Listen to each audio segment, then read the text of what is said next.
All right. Let me just get set up here.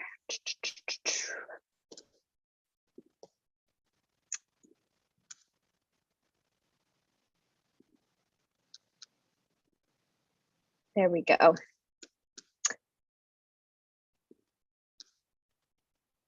And slide one. All right, I think we're good to go. So hi, everyone. My name is Rachelle. I will be talking today about healthy eating for seniors. But before I get started, I will introduce myself. So I graduated from UBC Vancouver with a Bachelor's of Food and Nutrition and Health degree majoring in dietetics. And during my time at UBC, I completed a 10-month practice education placement with the Providence Healthcare, where I was exposed to rehabilitation, general medicine, gastrointestinal surgery, and diabetes. Additionally, I worked with the Canadian Sport Institute, where I provided nutrition interventions, presentations, workshops, and developed recipe ideas to support Olympic athletes. So since then, I've been working in private practice. I've been working as a contract dietitian at the Richmond Olympic Oval, as well as the dietitian here at Choices Kitsilano. So at Choices, as their in-store dietitian, I'm able to run events and seminars, such as the one I'm hosting today, as well as help answer any customer questions related to diet and health. And something really fun and exciting now is we are actually opening up nutrition tours again. So if that's something that you're looking forward to, coming in to see me and tour around the grocery store and ask all of your questions, make sure you sign up on our website. So my current passions lie within plant-based nutrition, sport nutrition, and gut health. And I'm inspired about motivating others to find balance and create a deeper understanding about nutrition, which is why I'm excited to talk more about today's topic.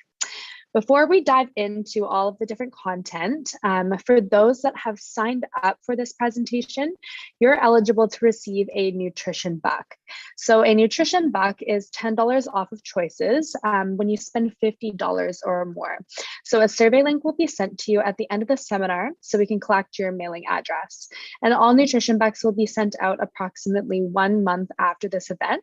You can visit or call your local Choices store to talk nutrition with one of our in-store nutrition consultants, or you can email nutrition@choicesmarkets.com. Additionally, if you come in before then, I do have lots of coupons that can go towards our online store. So it's similar to the nutrition buck, except it's through the online store. So again, $10 off when you spend at least $50. So throughout the presentation today, you can answer any questions in the chat box, and they will be answered at the end of the seminar. So I'll make sure that I pop over to the YouTube just to check the comments and make sure that people are either asking questions that I can answer. I also do have some interactive bits within the presentation, so feel free to submit your answers in that comment section again. Just remember that you have to be signed into your YouTube account or create one if you don't have one in order to participate in the chat box of this video. Okay, that was a really big introduction, but now we are ready to go. So yes, today is healthy eating for seniors. I'm really excited to share all of the different information today. I'll give you a quick little outline. So we're going to discuss a few things. The first one is just benefits of healthy eating. Second, we're going to dive into balanced eating and different ways you can achieve a diet rich in protein, whole grains, fruits, and vegetables. 3, we're going to discuss some challenges you may face when it comes to staying nourished and their solutions. 4, we're going to dive into vitamins and minerals that you may need to be a little bit more aware of as you age. Then we're going to dive into like how to shop or cook for 1 or 2 people, as well as offer some tips on how to prepare an interesting, nutritious meal or any snacks. And then I'm going to give you some more examples at the very end with some meal and snack ideas. I also did create a recipe highlight, which I will share at the end if you'd like to refer back to this video after if you'd like to try it out. Okay, so I also have some learning objectives. So I hope by the end of this presentation, you will be able to understand the importance of nourishing your body with a variety of foods, how to prevent undernourishment in periods of food disinterest, fatigue, or low appetite. I hope you can understand the vitamins and minerals to be conscious of as you get older and how you're able to get them through your diet, but as well through supplements if you may need those. And then last, just how to shop and prepare interesting, nutritious meals and snacks. I know that we can get into that sense of repetition, or we might just kind of lose interest in food. We all go through waves. So hopefully this piques some interest again. All right, so the very first section is healthy eating matters. So we're just going to dive into why is good nutrition important as we age. So as you get older, your nutrient needs actually change. So my goal is to teach you about general healthy nutrition guidelines, as well as how we can meet our increased nutrition needs. For instance, ways we can increase our protein intake or calcium-rich snacks, and so on and so forth. So as you can see on the slide here, as you get older, you're going to need more protein-rich foods. You're going to need more fiber-rich foods, more calcium-rich foods, as well as vitamin D. And then on the opposite side, you may need less of other nutrients. So that could include things like sodium or unhealthy fats. Second, good nutrition can help improve our physical and mental health. It can keep our bowels regular, hence the increased fiber that I mentioned before. It can help increase our energy levels, improve our blood pressure and blood sugars, as well as reduce the risk of heart disease. So in this presentation, I'm not going to talk about any specific diet. I'm just going to briefly go over just the more you nourish yourself with a balanced diet that's high in variety, you're doing the best that you can to help prevent disease. And then next, as you saw in the previous slide, good nutrition can help keep bones and muscles strong to prevent osteoporosis and falls.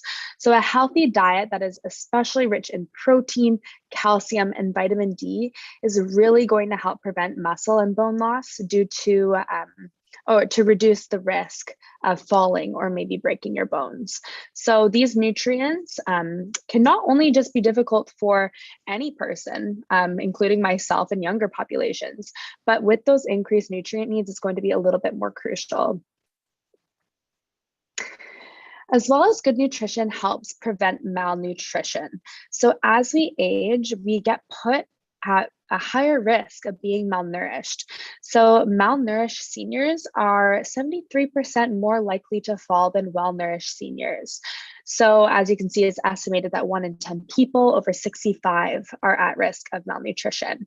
So things to watch out for are things like unintentional weight loss, low appetite, as well as difficulty swallowing, as these can be precursors to put us at that greater risk for malnutrition. One thing that I also do want to talk about is just a common misconception, which is you can't be malnourished when you're in a bigger body. So even if you are seemingly overweight, you can still be malnourished on a cellular level. So it's not good to lose weight without meaning to, especially if it's that unintentional weight loss. That's something that we definitely want to look out for.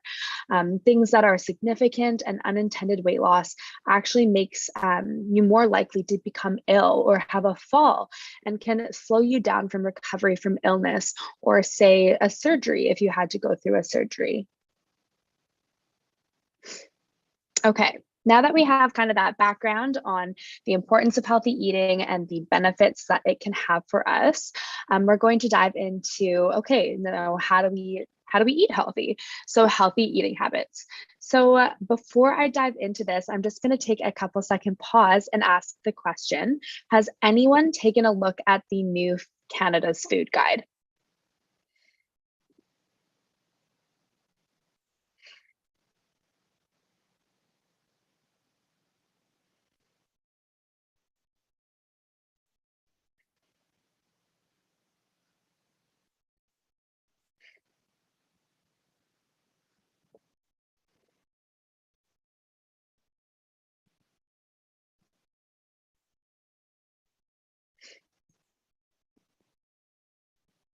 And I'll just keep going. You can type in yes or no, but I'll just continue with the content here. If you haven't, that's all right. That's what I'm here for today. We're going to actually dive into that. I really love that guide, and not just because I'm a dietitian, but it is a really great way to look at healthy eating. So the Canada's Food Guide, this is what it looks like. This is the updated version. And if you haven't taken a look at it since the updated version, you're going to notice it looks completely different than previous formats. So the main emphasis of the Canada's Food Guide is that it includes so much variety of all different key foods. So we want to emphasize that all good foods we want to add in rather than what ones do we want to restrict. So when you look at the plate, you can see that half of that plate is filled with fruits and vegetables. Another noteworthy comment too is that you can see that variety, that mixture of color. We have green, we have orange, we have red, we have purple, we have so much in there, which is going to be a great indication of health. And then on the right side of the plate, you can see that we have a quarter plate of protein. So this is very critical as your needs do increase with aging. So again, you can see on that protein plate, there's so much variety there. So there's protein from meats, there's protein from lentils, there's protein from dairy, fish, soy. So there's lots of different sources there as well. And then that bottom quarter there, that is for starchy carbohydrates. So that would be from whole grains most often, but we're going to dive into, again, all of these different macronutrients further in this seminar. But another noted thing is in the top right corner, you can see that there's a cup of water. So that is just a great indication and guideline to let us know that we need to stay hydrated.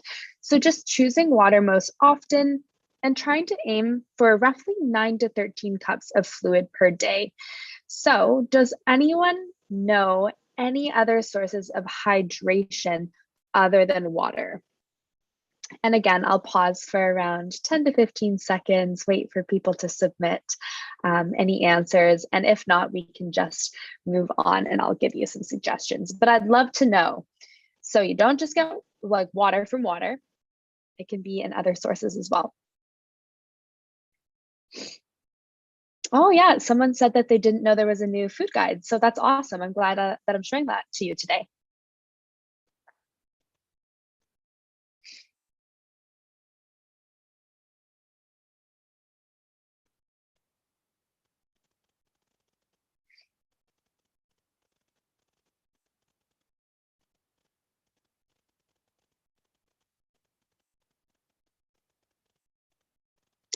Okay, as we wait for some answers, I will also just say some answers myself. So you actually don't just get hydration from water, you can get it through foods. So other great sources of hydration include fruits, vegetables, yogurts, soups, teas. Yeah, so lots of different sources there. And we want to aim to consume our fluid throughout the day and not just trying to focus. Oh yeah, I just saw that someone said fruits and vegetables are a great source of hydration. That's awesome. That's exactly it. Perfect. But yes, what I was saying is we don't want to try to drink all of our water at night. Say if you went your whole day without drinking any water, and then at the very end, you drink back 2 liters. We don't really want to do that just because that can disturb our sleep, as you may think, by waking up periodically throughout the night just to go to the washroom. So that's why I really recommend people hold like a jug of water, like a nice bottle of water around the house, just so they can take nice sips throughout the day and make sure that they get their hydration there. Oh, perfect. Okay, so I'm a little bit ahead of the YouTube. So now I'm seeing all of your things come in here. So I see someone also said tea, and also someone said watermelon. Again, yeah, fruits, great source of hydration there. That's excellent. Okay, so now we're going to dive into all of the different macronutrients on this plate that you see. So we're going to discuss 3 main macronutrients, that is protein, carbohydrates, and fat. Okay, so starting off with protein. Protein, we want to focus on consuming mostly leaner proteins, as well as plant-based proteins often if we like to enjoy them. And then if you don't like to enjoy plant-based proteins too, I have some great suggestions to kind of incorporate them into our diets. Second is carbohydrates. So we want to strive to consume the majority of our carbohydrates from unprocessed foods. So that's what I kind of mentioned before, is that whole grains.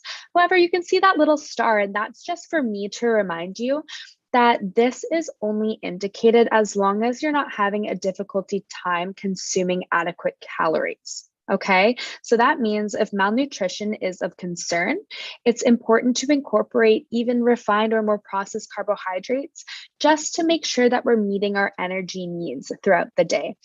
And that is just because, again, as you may know or may not know, fiber slows down our digestive system, okay? It keeps us feeling full for longer.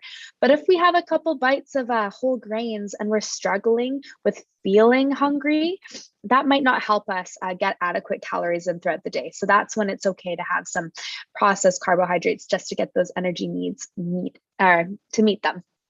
And then last is fat. So today I'm going to make an emphasis on heart healthy fats such as omega-3s, monounsaturated fats, and polyunsaturated fats. So the first one that we're going to dive in even deeper into is protein. So with protein, we want to try to have it with every snack and every meal. Like the Canada's Food Guide, we want to fill a quarter of our plate with protein-rich foods, and we want to choose those leaner proteins, oily fish, and or plant-based proteins most often. And as you can see on that green circle on my slide here, this gives you lots of different options of proteins that you can choose from. So the general recommendation for protein is 0.8 grams per kilogram per day. So for someone who is 70 kilograms or 154 pounds, that would mean 56 grams of protein. Okay, and that is for the average person, mid-aged person. However, when you become a senior, you actually need increased protein. So seniors may actually need up to 1 to 1.3 grams per kilogram per day. So instead of that 56 grams that I previously mentioned, that would be more so 70 to 91 grams a day. So it's quite substantial. That would actually be like maybe another meal or a couple more snacks incorporated in your day with those protein-rich foods. So when we aim to have it with every meal and every snack, how much does that really look like?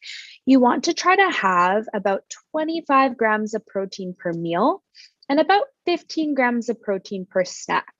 We want to spread this evenly throughout the day just to make sure that we're not only continuously fueling ourselves, but we're only able to absorb and use that protein for our muscle growth and maintenance in certain quantities. Okay, so we can't have like 80 grams of protein in one sitting and have that all be used. That's why we want to evenly space it out throughout the day. So a common thing is having a lower protein breakfast or a lower protein lunch and that higher protein dinner. So to combat this, I want anyone to maybe type in the chat there, what breakfasts do you have at home that contains a good source of protein? By typing it into the chat, you're sharing your meal, and maybe others can take notes if they do think that they have a lower protein breakfast or a lower protein lunch. And then that way we're just helping each other out. So feel free to enter your suggestions in the chat box, and I will read them out as they come in. So one more thing too, I know I said 25 grams of protein per meal. I'm just thinking maybe some of you are like, what does that even look like, right? And a nice guide that I like to suggest to people is to use their palm for reference. So take out your palm, just your hand right in front of you, look at the size as well as look at that thickness of your hand. So that, if you look at that as meat, that's roughly going to be 20 grams of protein in itself. Okay, so it's good to familiarize ourselves with different types of foods, how much protein it contains. Like for instance, if you have a cup of kidney beans, that's just going to be just under 20 grams of protein. So you actually need more of like a cup and a half. Yeah, so just getting to know all of those different protein sources is going to be really helpful. Okay, yeah, I see someone has eggs and soy milk incorporated into their breakfast, and that's great. I love to hear that. One egg roughly has 7 grams of protein. So making sure that maybe we have 2 or 3, or we combine that with some high protein toast or something. And then the soy milk, yes, that has 8 grams per cup. So I also love to see that. Perfect. Continue to share as I move on the slides there. Okay, so the next piece that we're going to talk about is carbohydrates. So we want to choose unrefined carbohydrates most often, except for what I mentioned previously. If you struggle to eat enough calories or energy throughout the day, maybe we want to have more refined or lower fiber carbohydrates. We want to fill a quarter of our plate with those starchy carbohydrate containing foods, so like it showed on the guide there. And we want to fill the other half of our plate with those lower carbohydrate containing vegetables. So carbohydrates come from many different sources, and they're all from plant-based sources, those better sources. So things like whole grains, fruit, and vegetables. As you can see on that green circle there, there's lots of different food examples. So in terms of carbohydrates, we have 3 different types, okay? So there's lots of different types. The first one is called complex carbohydrates. The second is simple carbohydrates. And the third is actually fiber. So fiber is a carbohydrate as well. So starting off with complex carbohydrates, that's longer chains of sugar. So you can think of it as like one sugar molecule. They're all tied together like they're holding hands. So when we consume these, we're going to have to break them all up to make sure we digest them. So those come from things like whole grains, potatoes, and legumes. Okay. The second type of carbohydrates is called simple carbohydrates. So that is shorter chains or single sugars. So in comparison to the last one where they're all holding hands, these guys don't really like each other. They're all single sugars. So they're just floating around, just single, or maybe just 2 of them together. They're going to be a lot more of a simple carbohydrate. Therefore, we can digest them a little bit more efficiently. And that comes from foods such as fruit, honey, and maple syrup. So more of those, you can think of it as like a simpler sugar. And then the third one, fiber, this one actually can't be digested by our body. So it really helps keep us fuller for longer. It helps promote a healthy gut microbiome. And there's actually a few types of fiber. So there's one called soluble fiber, and there's one called insoluble fiber. So soluble fiber, it's very gel-like. It helps slow down our digestion. It helps with formed stools. And then insoluble fiber, it actually speeds up digestion. So it kind of does the opposite. And with that, it helps move food through the digestive tract. And if you're struggling with things like constipation, insoluble fiber may be a little bit better to consume there. And all fibers come from those unrefined carbohydrate foods, such as whole grains, legumes, and fruits and vegetables. So with fruits and vegetables, the fiber part might actually be like the skin, the hard casings on like the nuts of seeds and things like that. Okay. And then next, we're going to dive into some fats. I'm happy to see that everyone is continuing to share their breakfast. I see yogurt with fruit, flax, hemp, oats, and buckwheat. That's a great combination of antioxidants as well as proteins and whole grains. Again, I see some hard-boiled egg with parsley Greek yogurt. Yeah, I love to see the variety, everyone. It looks great. Okay, so yes, this last part, fats. So when it comes to fats, we want to choose heart-healthy fats most often. So things like omega-3s, monounsaturated fats, and polyunsaturated fats. So we want to try to include 1 to 2 tablespoons of fat per meal or snack.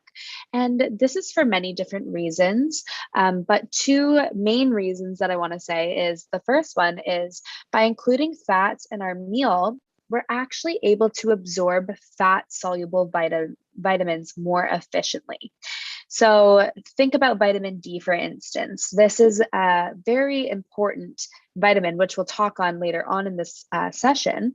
And that's a fat soluble vitamin. So if we don't consume vitamin D with a source of fat, we actually can't absorb it as efficiently if we had it with some fat there. So that's one reason. And then the second reason is similar to protein. Fat really helps slow down our digestion. So it helps keep us fuller for longer. If you want to try this out and do a little experiment with yourself, I challenge you to have a piece of fruit all by itself.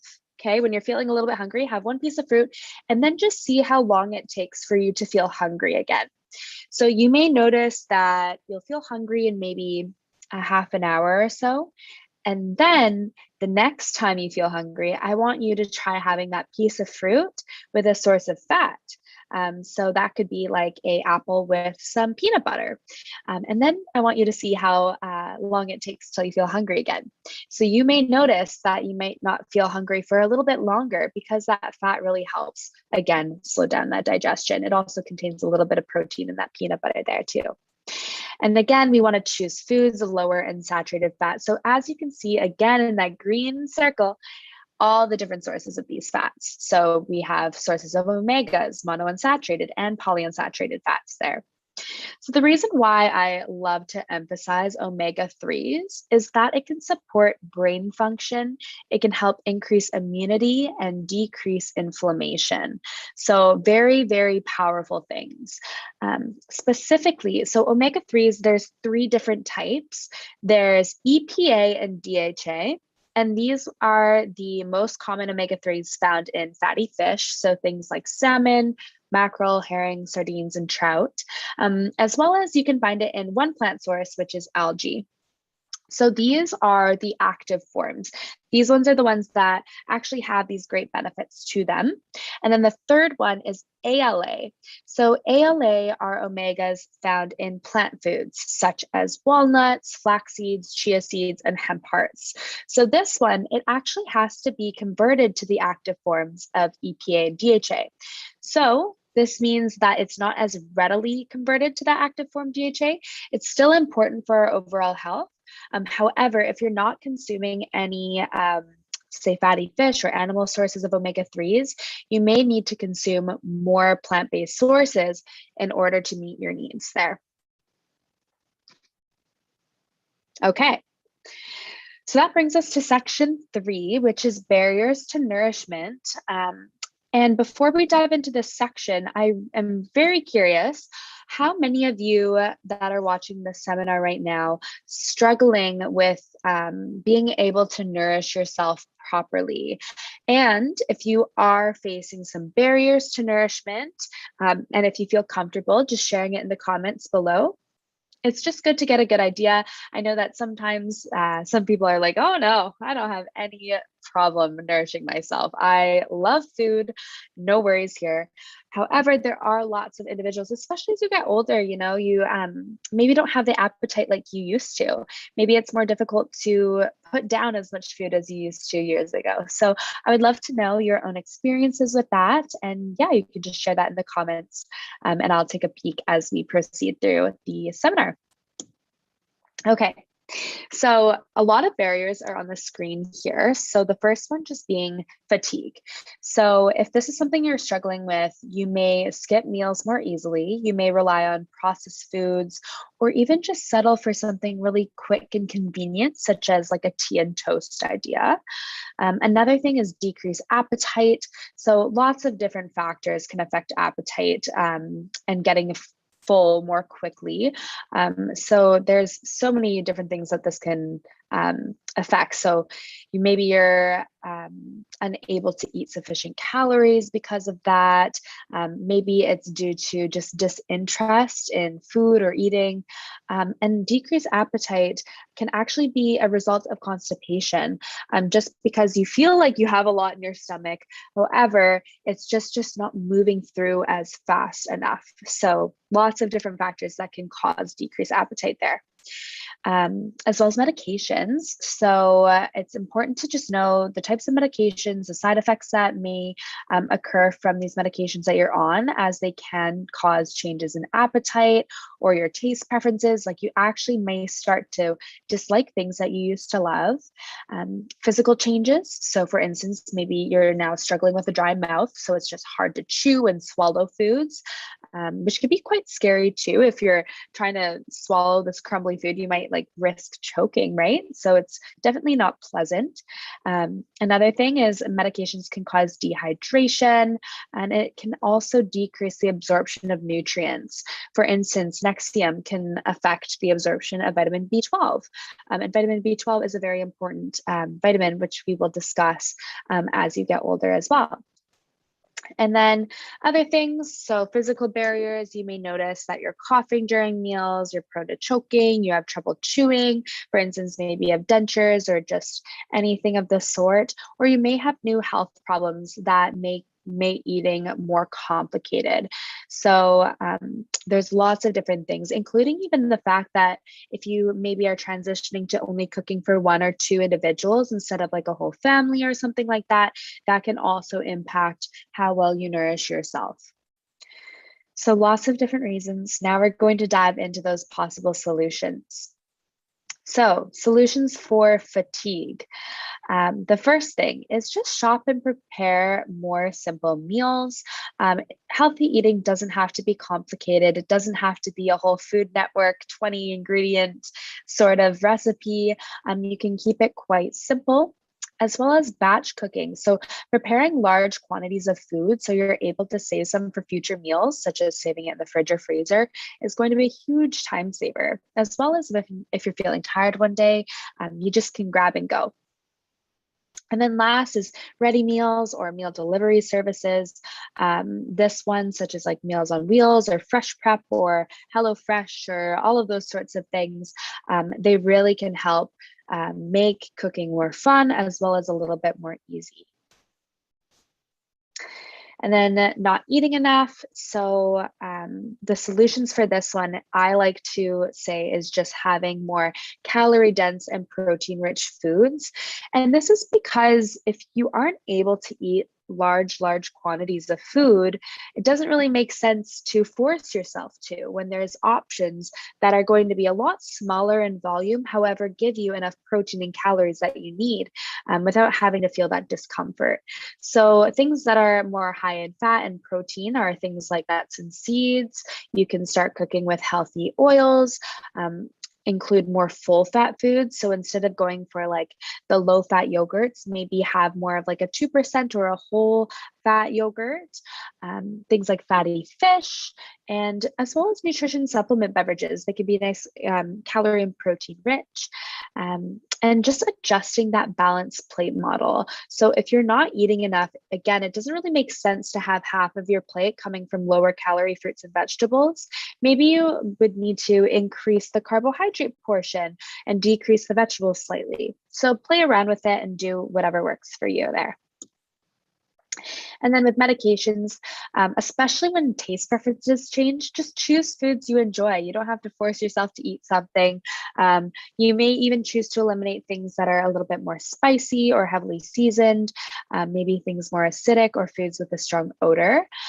Again, back to that calorie dense foods like we just spoke about, that can really help as well, especially if this is impacting the quantity of food that you're eating. And then another thing is sweet foods. They really help just moisten, kind of like create more saliva production and moisten your mouth.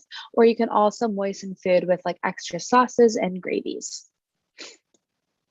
And then if you're struggling with a decreased appetite, again, just eat more calorie dense foods. I know this sounds very counterintuitive when you're coming for a healthy nutrition seminar, but again, this is only if you're struggling with consuming enough calories with that decreased appetite.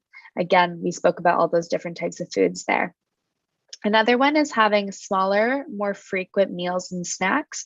So it doesn't really make sense if you're not having that appetite to eat huge 3 big meals a day. I would recommend maybe you try having 5 to 6 smaller, more evenly spaced out meals or snacks, just so you don't overwhelm yourself or overwhelm your digestive system. And then another tip that I can offer is just having drinks separately from meals. And this is just because the liquid, it can actually fill you up before you're able to actually eat enough calories in one sitting. So just spacing that out can really help. All right. And now we're going to dive in to those vitamins and minerals that I've kind of been referencing at the beginning of the lecture. So nutrient deficiencies are very common. And today we're going to discuss 3 main nutrients that are maybe something to be more aware of or more aware about as you get older. So that's going to be vitamin D, vitamin B12, and calcium. So, starting off with vitamin D, before we dive into it, I'm going to ask a true or false question. Okay, so you can submit your answers in the chat box and don't be shy. So, true or false? Vitamin D is a common deficiency in Canada. Taking a vitamin D supplement can help prevent falls and support a healthy immune system. Now, do you believe this is true or do you believe this is false?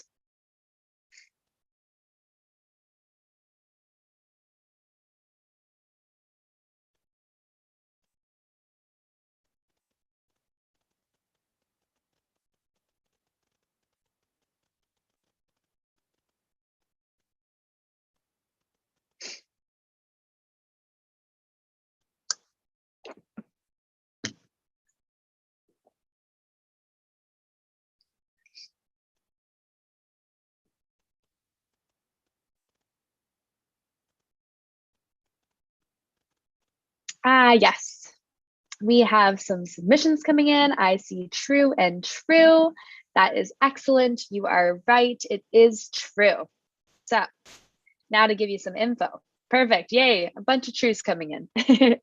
So vitamin D, it helps support our mental well-being, our bone health, and our immune system. So our bodies are able to synthesize it in the good months of May to September when we're in the sun, which is pretty neat.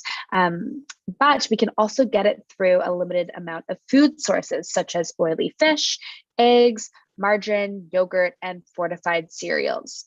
So again, there are limited food sources. So with the combination of sun and food, you may still be at risk for deficiency too, depending on how much you eat and how much sun exposure you have. So if this is a vitamin that you may be concerned about, I definitely recommend speaking to your doctor or your dietitian for your own specific needs. Because as you can see, the recommendations for 65 and up is 800 IUs. Okay, so it's a little bit high. And in comparison, for those over 50 years old, it's typically recommended to take a supplement of 400 IUs of vitamin D3 to help meet their needs. So yes, I'm putting all of that information up there for you. And again, this will be found on our Choices YouTube. So if you have a pen and paper and you're writing this all down, don't fret. This will stay up. So if you want to write things down later on, you'll be able to reference this. So next is vitamin B12. So again, I'm going to ask you another true or false question. So vitamin B12 is absorbed or is well absorbed in senior populations, and a supplement is rarely indicated. Is that true or is that false?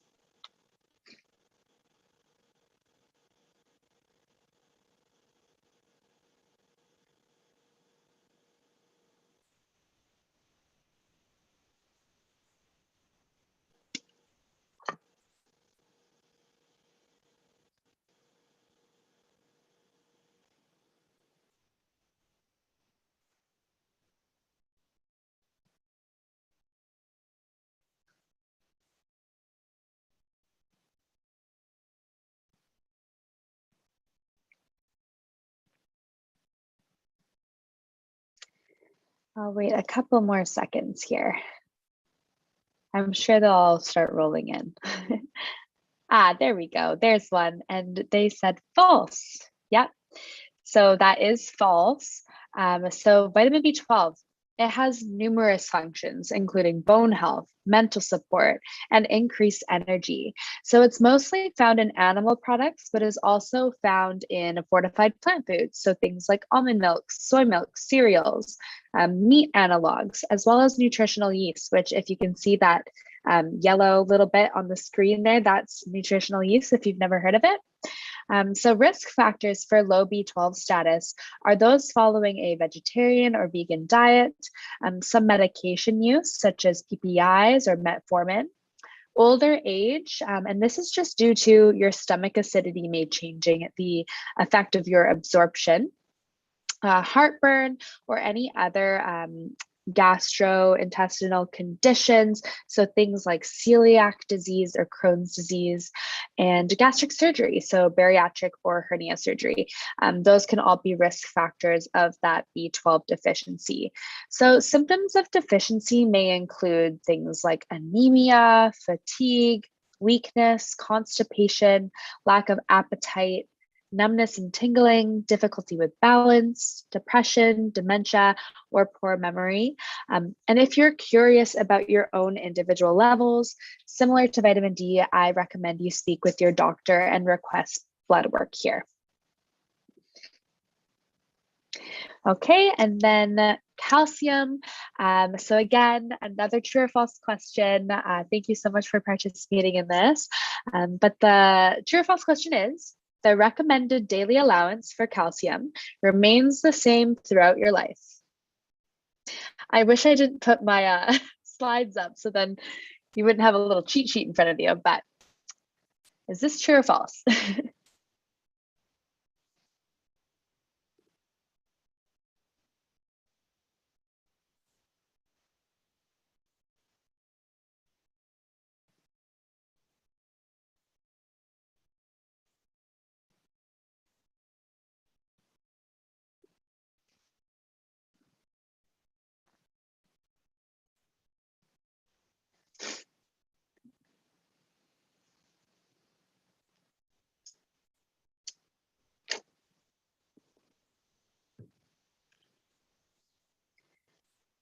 I'll wait a couple more seconds.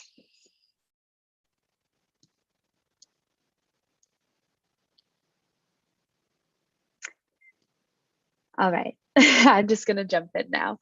So it is false.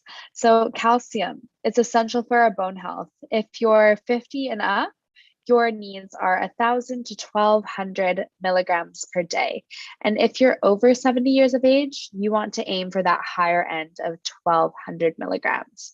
So foods that include calcium are things like dairy, but it's not just dairy. So as you can see on the screen, there's so many different sources of calcium, things like dried fruit, nuts, leafy green vegetables, red kidney beans, sesame seeds or tahini, and tofu are also great sources of calcium. Oh, someone just said, can you repeat the question? The question was, the recommended daily allowance for calcium remains the same throughout your life, and the answer was false. So your needs actually do change. But one of my favorite recipes, and I swear every single time I talk about calcium to everyone, I always bring up this recipe. When I was a student at UBC, I had a prof for a cooking lecture, and he made a kale stir fry. So we threw in a big thing of kale and he put it on a pan over heat with a little bit of oil, kind of like sauteed that a bit. And then he drizzled in some nice tahini, a dash of maple syrup, a little bit of soy sauce or tamari, and a squirt of sriracha. And it made this beautiful, creamy, like stir fry sort of thing. And that was such a great source of calcium in that meal because you have so much calcium from that kale as well as from that tahini. So if you're looking for a nice calcium rich and dairy free option, you can try that at home. All right, now going into shopping and cooking. So part 5. First off, we're going to go into some shopping tips. So tip number one, it's really great to just think 3 days ahead of time. So again, keep it simple to start. It doesn't have to be extremely elaborate. You can literally pick something with a couple ingredients to make a full meal. Tip two, once you figure out what you want, write down what you will have for each meal and snacks over the 3 days and the ingredients you'll need for each. So for instance, if you are like, okay, I really want to have like an omelet for breakfast with a side of toast, what are you going to need for that? Okay, are you going to need, okay, you're probably going to need eggs, maybe a handful of spinach. So you need some spinach, maybe some peppers, maybe like a little bit of cheese on there, and then some toast. Nice and easy. Write that all down. And then tip three, make that final list of what you need and then head to the grocery store. That way, when you come to the grocery store, you don't have to feel extremely overwhelmed. You don't know like even where to begin. And you have everything written down of exactly what you need. So when you head in, you can be confident enough to get everything. And another tip, I guess I didn't even put that on the screen, is if you shop at Choices, just ask to see if the dietitian's in or the nutrition consultant is in that day. And then we would be very, very happy to help guide you through the store, answer any questions, and help you give or get any meal inspiration too. Okay, and then when it comes to the actual cooking bit, tip number one, collect simple recipes that only use a few ingredients and are fast to make.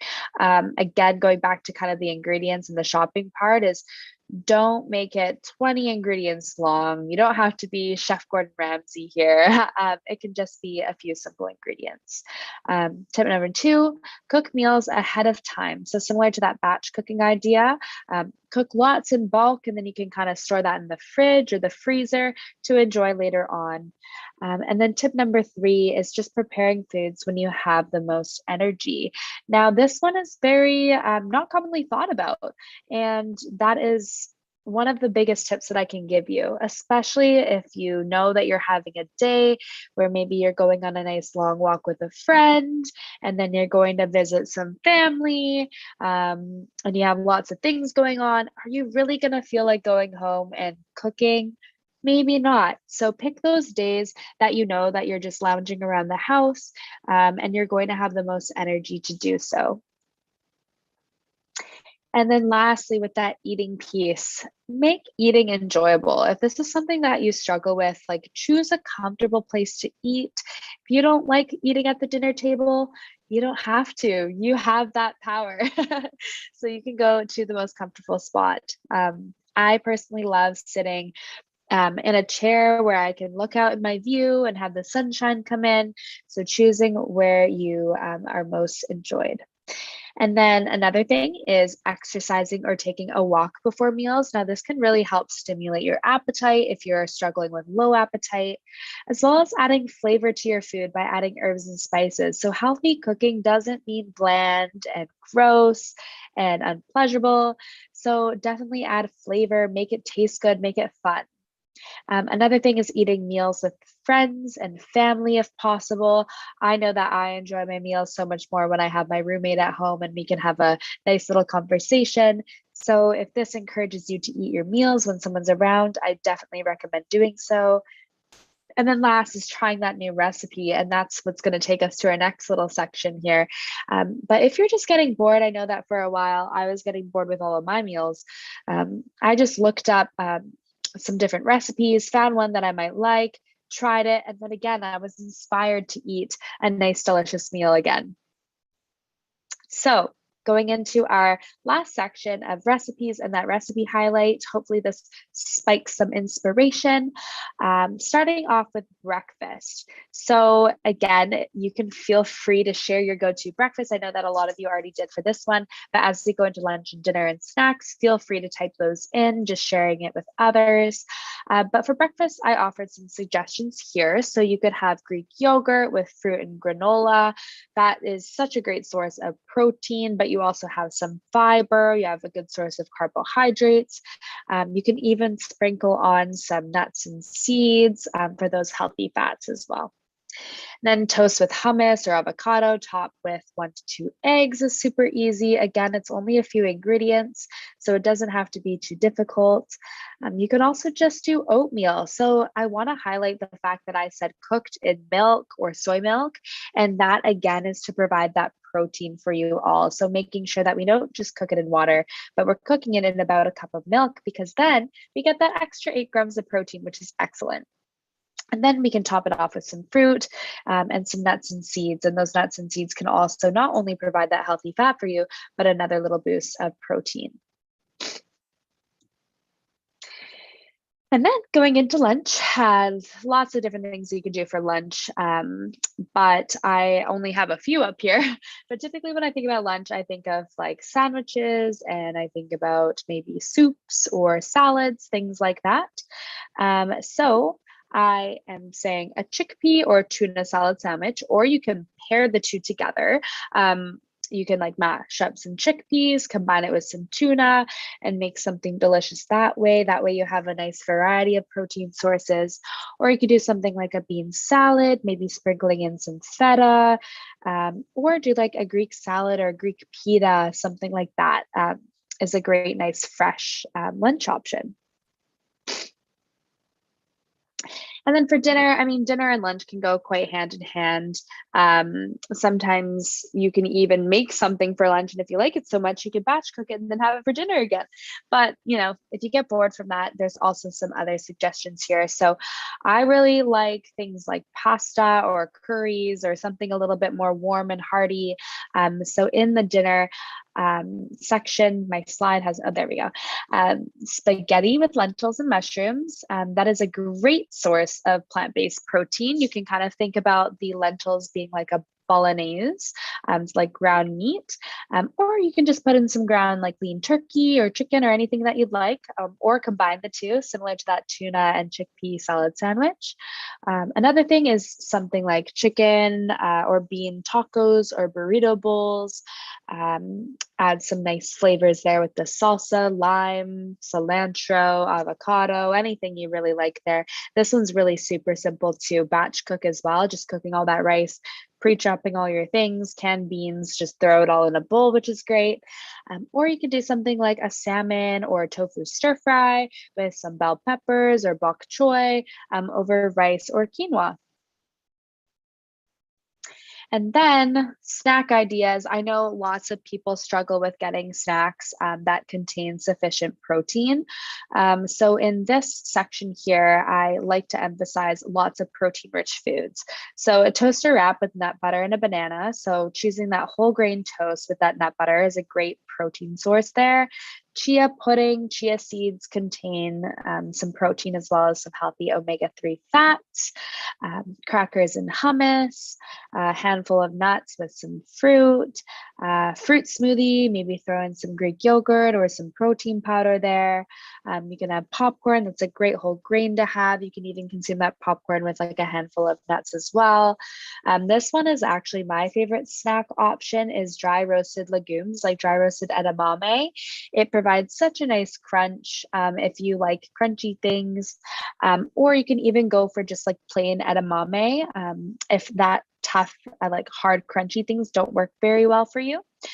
Things like trail mix, homemade energy bites. Again, you can find a bunch of different recipes online, as well as cottage cheese with fruit. That's a great source of protein with that carbohydrate and those antioxidants there. Okay, now the recipe highlight that I wanted to highlight was the chickpea salad sandwich. So this is something that I personally love making.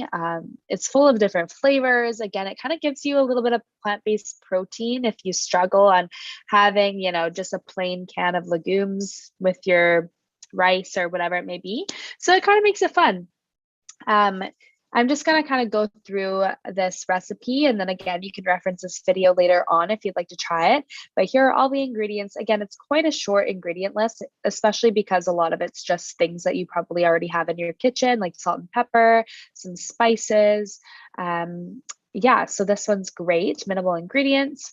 And then here are just the directions for that. It's really simple to make. You basically just add everything into a bowl and you mash it all together after chopping your celery and onions.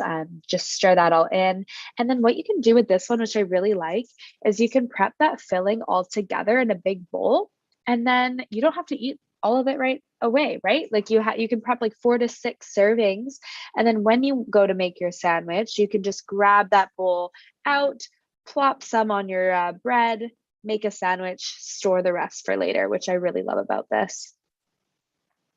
And then for other recipe resources, I just provided some on this slide here. Things like Oh She Glows is great, Running on Real Food, Minimalist Baker, Food Network, but I also want to highlight our own website. So our website has lots of different recipes on it, including ones that I've created myself. I love to make recipes as part of my job. It's really fun and creative for me. So you can find a lot of those different things on there as well. So if you're struggling for inspiration, definitely check out our website. And then if you have any that you want to share with others, you can also comment that in the chat box below. And with that being said, that brings us to 5 minutes left. If anyone has any questions, just answer them or you can ask them in the chat box for myself to answer. Remember, you get those nutrition bucks, so watch out for those. You can also, if you can't wait any longer, or you can't think about a question right now, but you might have one later, definitely reach out to me. You can find my email on the screen there. It's just kitsilananutrition@choicesmarkets.com. I also have my phone number provided, or the store's phone number. So if you want to phone in and ask me a question, or if you'd even like to go that one step further, you can come visit me in store. I would be happy to walk you around, answer any of your questions, show you all of our products. So my hours currently are typically Wednesday, Thursday, Friday. Sometimes it does change up a little bit depending what I have going on within the week, but typically I'm here from 9 to 2 or 9 to 3. So yeah, definitely reach out to me. I would love to see your faces in person now that we are all unmasked, which is nice. So if you have any questions, I will hang tight.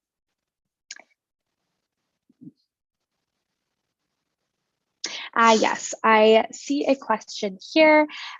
You mentioned seniors need less sodium, so how much would that be? Your chickpea sandwich looks yummy, thanks. Yeah, I really hope that you try it out.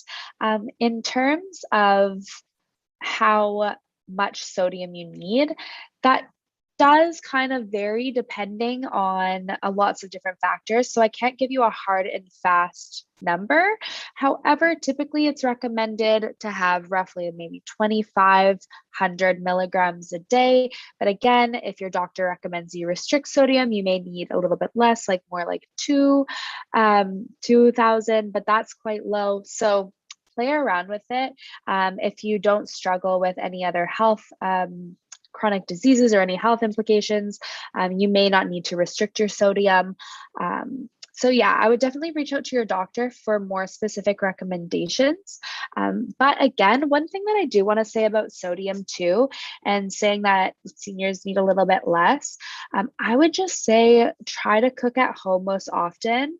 When purchasing canned foods, try to go for lower sodium options, and just try to eat less processed foods in general, because the processed foods, that's actually what's going to be containing a lot of sodium itself. So the salt that we actually add to our home cooked meals is such a small amount of our total daily sodium. It's typically more so in those processed packaged foods or condiments and things like soy sauce. Just watching out for those and choosing those lower sodium options, and you should be okay. But again, if you think that you may need to restrict your sodium, reach out to your doctor.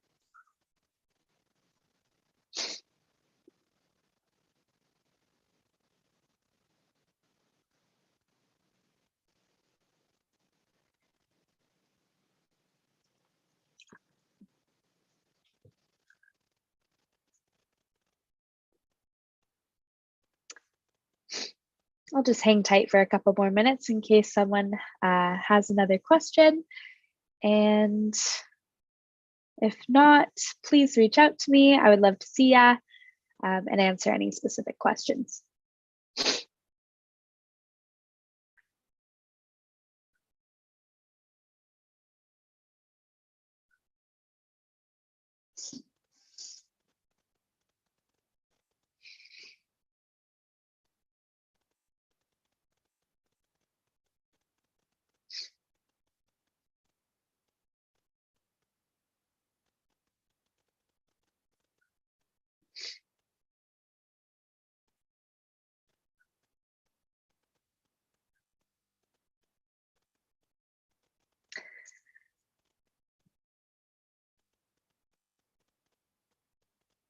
All right.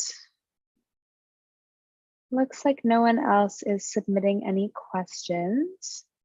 Again, if you have one that pops up later on, write down my email, send me a question over there. Oh, perfect. Yeah, you're welcome. I'm really glad you enjoyed it and hopefully you learned something new. And I hope to see you all in store soon.